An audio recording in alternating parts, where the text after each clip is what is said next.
네, 여러분 안녕하세요. 여러분과 함께 1년 동안 수학을 함께 공부할 백소희 선생님입니다. 오늘 첫 시간에 배울 내용은 제곱근이라는 개념인데요. 이 제곱근의 뜻에 대해서 다 같이 한번 알아가 봅시다.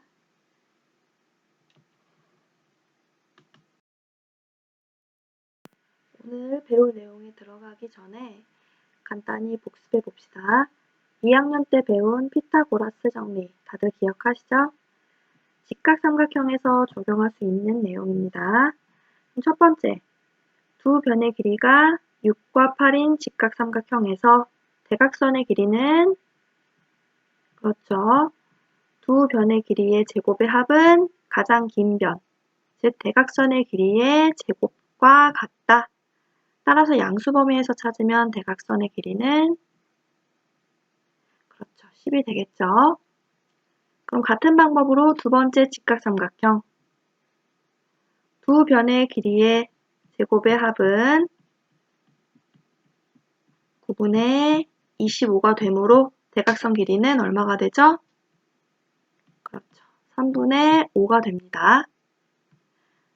그럼 마찬가지로 마지막 직각삼각형에서도 두 변의 길이의 제곱의 합이 2가 되네요. 그럼 우리가 2학년 때 배웠듯이 수 전체의 범위는 유리수다라고 알고 있어요. 그러면 이 유리수 범위 안에서 어떤 유리수를 제곱하여 2가 되게 하는 유리수를 한번 찾아볼까요? 찾을 수 있나요? 그래서 존재하지 않죠. 따라서 우리가 오늘 배울 내용의 학습 목표를 간단히 정리할 수가 있어요. 유리수가 아닌 어떤 새로운 수가 존재한다는 것을 우리가 직관적으로 알 수가 있네요. 그래서 이 새로운 수를 한번 다 같이 찾아봅시다. 먼저 정사각형의 넓이를 이용하여 생각을 할 거예요. 왼쪽에 그림 보이죠? 세 개의 정사각형이 주어져 있을 때 이 눈금 하나를 우리가 길이를 1이라고 생각을 해봅시다. 그러면 정사각형 가, 나, 다의 넓이와 한 변의 길이를 우리가 구해볼 수 있겠죠? 그러면 가, 나, 다 각각 순서대로 한번 구해볼까요? 사각형 가의 넓이는 얼마가 될까요? 그렇죠. 1. 나의 넓이는 얼마가 될까요? 4. 다의 넓이는 그렇죠. 9가 되겠네요. 그러면 이에 따른 각각의 한 변의 길이를 구하면 각각 얼마가 되죠? 그렇죠.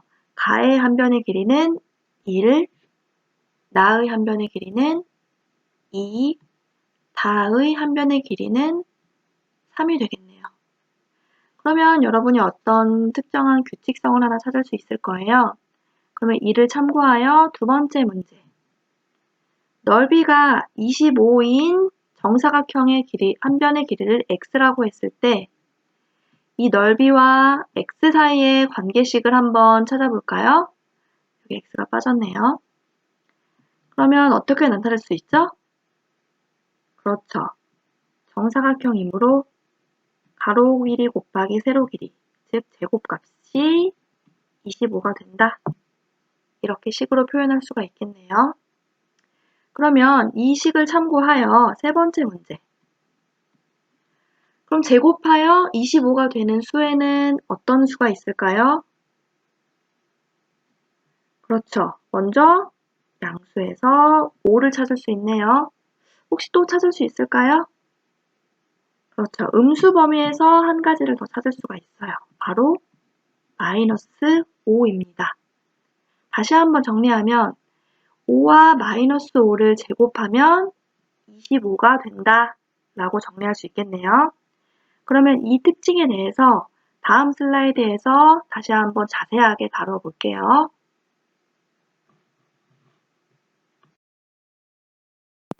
자, 그럼 앞에서 다뤘던 내용을 간단한 그림으로 표현을 해봅시다. 제곱하여 25가 되는 수, 즉 식으로 다시 표현하면 x제곱은 25가 되게 하는 x값을 의미하겠죠? 그럼 그림으로 표현을 해보면 어떤 수를 제곱하면 25가 되죠? 앞에서 했었죠? 그렇죠. 5와 또 하나 마이너스 5가 있었죠? 그럼 여기서 새로운 개념이 하나가 등장을 해요. 5와 마이너스 5를 제곱하면 25가 됩니다. 그럼 반대로 제곱하여 25가 되게 하는 이 수, 5와 마이너스 5죠. 이 수들을 우리가 뭐라고 부를 거냐면 앞으로는 25의 제곱근이다 라고 부를 거예요. 제곱근. 됐나요? 그럼 이것을 일반화하여 다시 한번 정리하면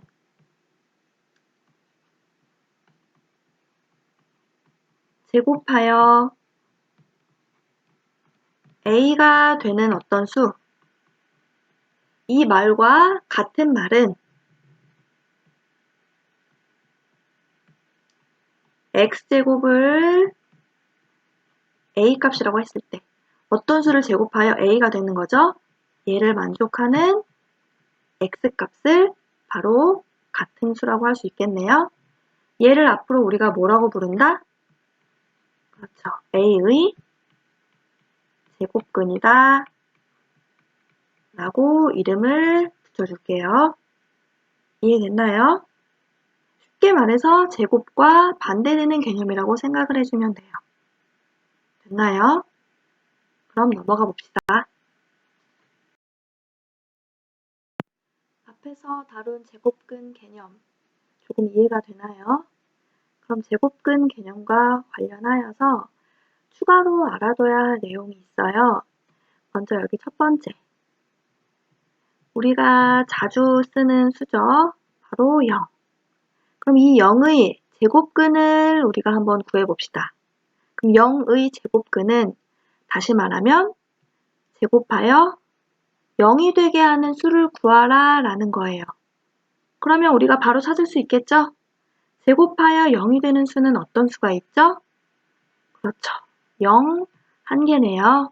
따라서 0의 제곱근은 1개. 즉 0으로서 1개 존재한다. 간단히 이해할 수 있겠죠? 그럼 두 번째.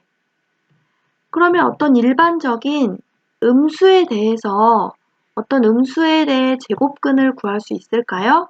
이것을 한번 생각해 봅시다. 음수의 제곱근이란 제곱하여 어떤 음수가 되게 하는 그 수를 찾아라 이 말이에요.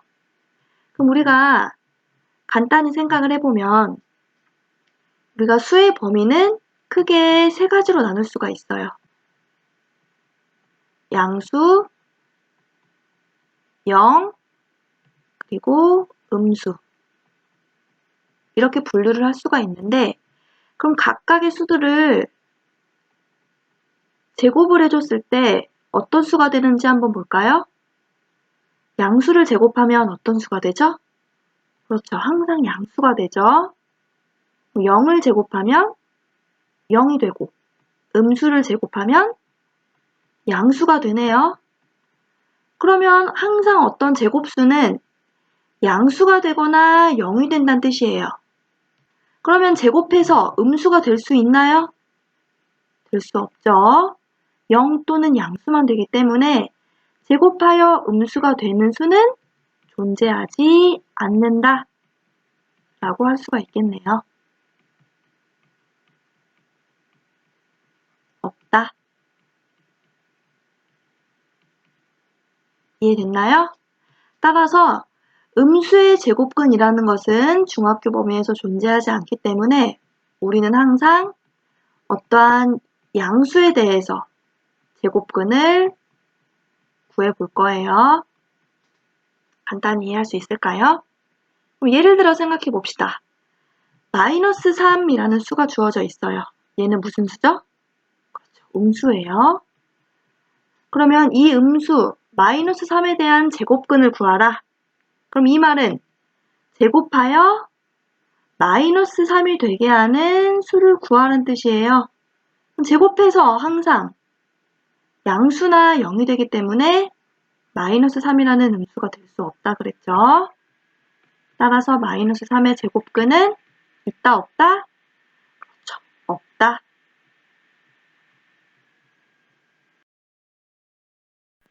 자, 이것으로 오늘 학습 내용은 모두 끝이 났습니다. 그럼 다음 시간에 배울 내용을 간단히 짚어볼게요. 우리가 아까 다뤘듯이 25라는 수, 얘의 제곱근은 우리가 쉽게 구할 수 있었죠. 얼마였죠? 그렇죠. 5와 마이너스 5.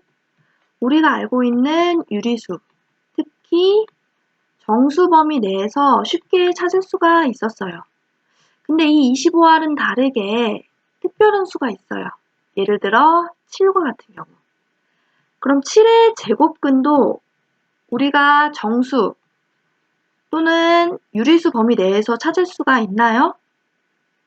바로 찾을 수가 조금 어렵죠.